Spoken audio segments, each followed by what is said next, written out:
Hello viewers, welcome to my YouTube channel. In this video I am going to make the audiobook and text with chapter 9, The Bond of Love. This is the audiobook with text. So let's start. Before you read, can there be love and friendship between human beings and wild animals? Let's read a fascinating account of an orphaned sloth bear that was rescued by the author. Second, sloth bears inhabit forested areas, including the tropical rainforest of India and grassland at lower elevations. Sloth bears have very saggy hair and long muzzles. Using their claws to dig, they can then use their lips to form a tube, which can go deep into the ground or into a hard to reach areas like dead trees for their food. Their main food is termites. You can hear them suck up their food from several feet away. First, I will begin with Bruno, my wife's pet sloth bear. I got him for her by accident 2 years ago when we were passing through the sugarcane fields near Mysore. People were driving away the wild pigs from the fields by shooting at them. Some were shot and some escaped. We thought that everything was over when suddenly a black sloth bear came out panting in the hot sun. Second, now I will not shoot the sloth bear wantonly, but unfortunately for the poor beast, one of my companions did not feel that way about it and promptly shot the bear on the spot. Third, as we watched the fallen animal, we were surprised to see that black fur on its back moved and left the prostrate body. Then we saw it was a baby bear that had been riding on its mother's back when the sudden shot had killed her. The little creature ran around its prostrate parent, making a pitiful noise. Fourth, I ran up to it to attempt a capture. It scooted into the sugarcane field, following it with my companions. I was at last able to grab it by the scruff of its neck while it snapped and tried to scratch me with its long hooked claws. Fifth, we put it in one of the gunny bags we had brought, and when I got back to Bangalore, I duly presented it to my wife. She was delighted. She at once put a colored ribbon around its neck, and after discovering the cub was a boy, she christened it Bruno. 6. Bruno soon took to drinking milk from the bottle. It was but a step further, and within a very few days he started eating and drinking everything else. And everything is the right word, for he ate porridge made from any ingredients: vegetables, fruit, nuts, meat, especially pork, curry and rice regardless of condiment, and chilies, bread, eggs, chocolates, sweets, pudding, ice cream, etc., etc., etc. And for drink, milk, tea, coffee, lime juice, irrigated water, buttermilk, beer, alcoholic liquor, and in fact anything liquid. It all went down with relish. 7th, the bear became very attached to our two Alsatian dogs and to all the children of the tenants living in our bungalow. He was left quite free in his younger days and spent his time in playing, running into the kitchen, and going to sleep in our beds. 8th, one day an accident befell him. I put down poison, barium carbonate, to kill the rats but mice that had got into my library. Bruno entered the library, and he often did, and he ate some of the poison. Paralysis set in to the extent that he could not stand on his feet, but he dragged himself on his stumps to my wife, who called me. I guessed what had happened. Off I rushed in the car to the vet's residence. In case of poisoning, tame beer, barium carbonate. What to do? 9. Out came his medical books and a favorite reference to index began. What poison did you say, sir? Barium carbonate. Ah, yes. Barium salts. Ah, barium carbonate. Symptoms: paralysis. Treatment: injections of. Just a minute, sir. I will bring my syringe and the medicine.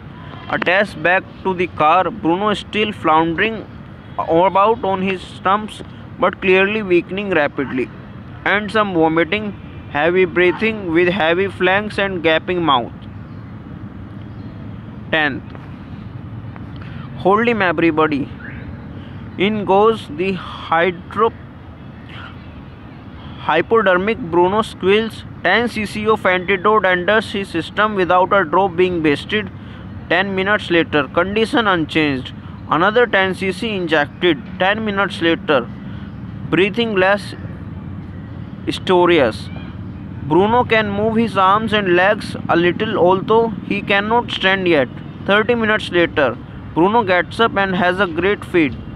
He looks at us disdainfully, as much as to say, "What is the barium carbonate to a black bear like me?" Bruno is still eating. 11. Another time he found nearly 1 gallon of old engine oil, which I had drained from the sump of the Studebaker and was keeping as a weapon against the inroads of termites. He promptly drank the lot, but it had no ill effects whatever. 12th. The months rolled on and Bruno had grown many times the size he was when he came. He had equaled the Alsatian in the height and had even outgrown them, but was just as sweet, just as mischievous, just as playful, and he was very fond of us all. Above all, he loved my wife, and she loved him too. She had changed his name from Bruno to Baba, a Hindustani word signifying small boy, and he could do a few tricks too. At the command Baba wrestle or Baba box, he vigorously tackled anyone who came forward for a rough and tumble. Give him a stick and say, "Baba, hold gun." He pointed the stick at you. Ask him, "Baba, where is baby?" And he immediately produced and cradled affectionately a stump of wood which he had carefully concealed in his straw bed. But because of the tenant's children, poor Bruno or Baba had to be kept changed most of the time. 13. Then my son and I advised my wife, and friends advised her too, to give Baba to the Jew at Masseur. He was getting too big to keep at home. After some weeks of such advice, she at last consented. Hastily, and before she could change her mind, a letter was written to the curator of the Jew. Did he want to tame a bear for his collection? He replied yes. The Jew sent a cage from Masseur in Lorry, and a distance of 87 miles, and Baba was packed off. 14. We all missed him greatly, but in sense we were relieved. My wife was inconsolable. She wept and fretted. For the first few days she would not eat a thing. Then she wrote a number of letters to the curator. How was Baba back? Came to replies. Well, but fretting, he refuses food too. 15. After that, friends visiting Masseur were back to make a point of going to the Jew and seeing how Baba was getting along. They reported that he was well, but Jew looked very thin and sad. All the keepers at the Jew said he was fretting. For 3 months I managed to restrain my wife from visiting Masseur. Then she said one day, "I must see Baba. Either you take me by the car or I will go myself by bus or train." So I took her by car. 16. Friends had conjectured that the buyer or Baba would not recognize her. I had thought so too. But while she was yet some yards from the cage of Baba, saw her and recognized her. He howled with happiness. She ran up to him, patted him through the bars, and he stood on his head in delight. 17. For the next 3 hours she would not leave that cage. She gave him tea, lemonade, cakes, ice cream, and what not. Then closing time came and we had to leave. My wife cried bitterly, Baba cried bitterly. Even the hardened curator and the keepers felt depressed. As for me, I had reconciled myself, but I knew what was going to happen next. 18th. Oh please sir, she asked the curator, may I have my Baba back? Hesitantly he answered, Madam, he belongs to the Jew and is government property now. I cannot give away government property. But if my boss, the superintendent, Bangalore agrees, certainly you may have him back. 19.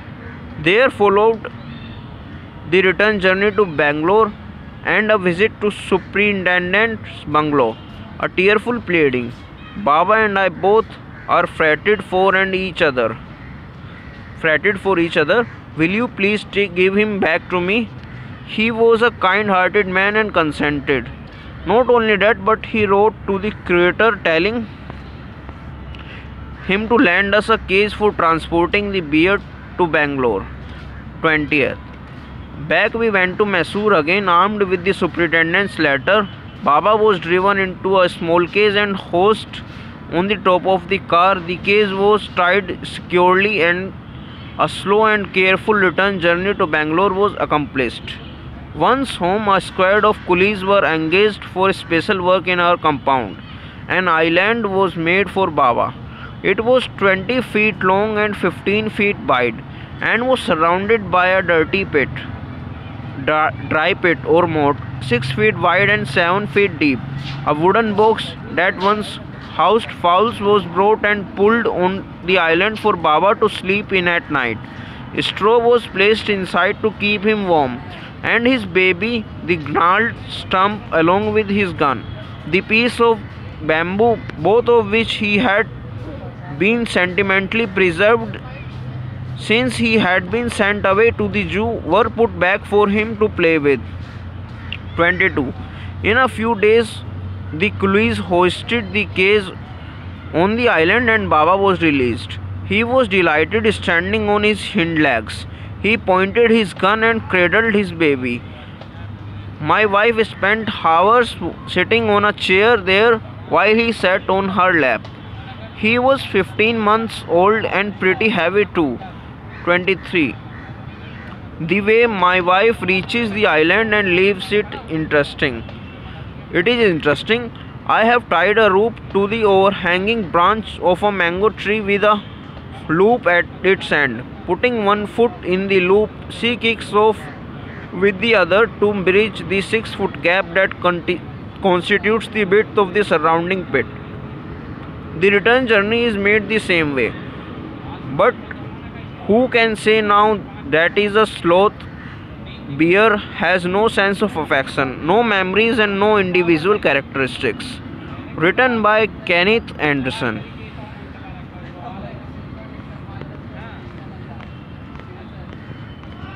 Now I'm going to read the poem, guys, and mind any mistakes that I made.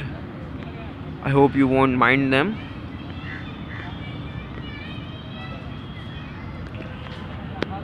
The snake trying.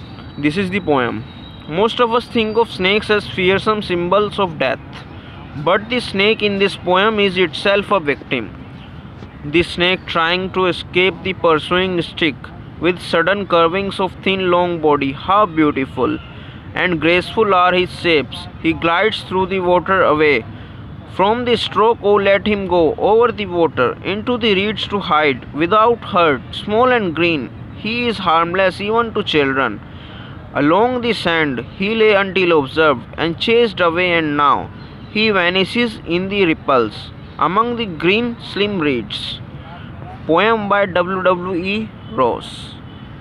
Thank you for watching this video. Hope you like this video and subscribe to my YouTube channel for more videos like this. Thank you.